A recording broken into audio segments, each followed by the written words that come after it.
the Samsung Galaxy S21 Ultra and the Note 20 Ultra. Both great big phones in every sense of those words. The pricing in a lot of countries between these two is equivalent right now, and so with a lot of rumours that we might not see another Note anytime soon, which is worth your money in 2021? Let's take a quick look at both phones. Take a sec to subscribe to Android Central here on YouTube, and we'll jump right in.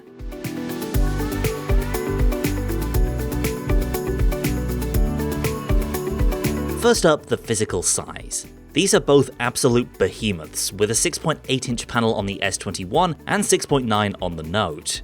So neither one is really going to be ideal for one-handed use, especially the slightly more boxy Note Ultra.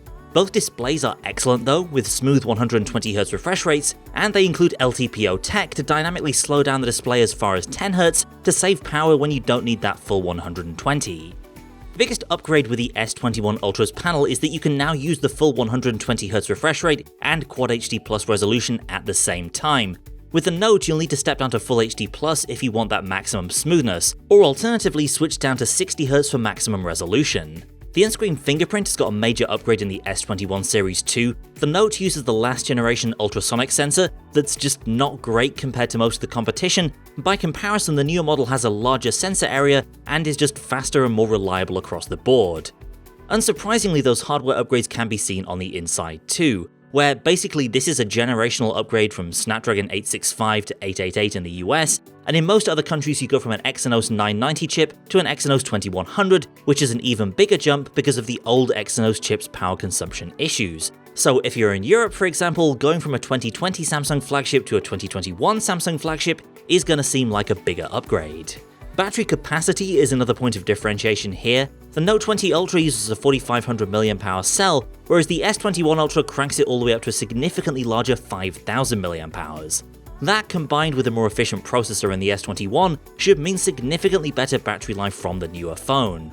Of course, the reason you have a smaller battery inside the Note is because it also needs to make room for the S Pen, which docks into the side of the device.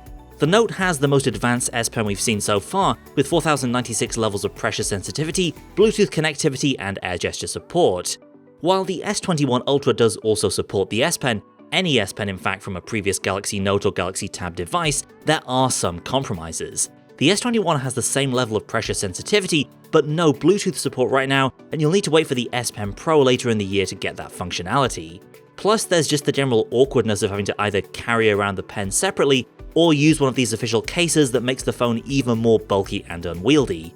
So that's really your trade-off there in terms of the S Pen, better stylus support in the Note versus a bigger battery in the S21. Next up is the camera setup, and honestly it's a very one-sided fight here, despite the fact the Note still does have a very capable set of shooters. The fact is, the S21 Ultra has photography as its major focus, so not only do you get an upgraded second generation 108 megapixel main sensor that's better in low light, but also a duo of super telephoto cameras at both 3x and 10x, that's compared to a 5x periscope zoom camera in the Note. Again, that's not to trash the Note 20's camera at all, but if photography is one of your major reasons for buying a flagship phone, you'll probably want to choose the S21. One small caveat though, when it comes to storing those photos, unlike the Note, the S21 has no microSD card support, so you'll want to make sure you get as much storage as you can when you're buying the phone. That's especially important when the base model of S21 comes with just 128GB versus 256 in the base model of the Note. In terms of software, you won't find a ton of differences here. This is Samsung's One UI after all, based on Android 11. The Note, like a lot of other recent Samsung phones, got the update to One UI 3 in recent months, broadly putting it in line with what you'll find on the S21. For now, the S21 enjoys exclusive new features like the Director View in the camera app that lets you see all the rear camera views at once while you're shooting. Aside from that, one thing to bear in mind is software lifespan support. It's quite likely the Galaxy S21, having launched a bit later, may well have another major platform upgrade in its future compared to the Note. So that's the Note 20 Ultra and S21 Ultra. For my money, I'd probably choose the S21 out of this pair because of the camera and battery, but if a full S Pen experience is important to you, then the Note is still a great buy. That's it for now. Stay tuned and subscribe to Android Central for more Galaxy S21 coverage coming soon, including our full reviews. Thanks for watching, and I'll see you next time.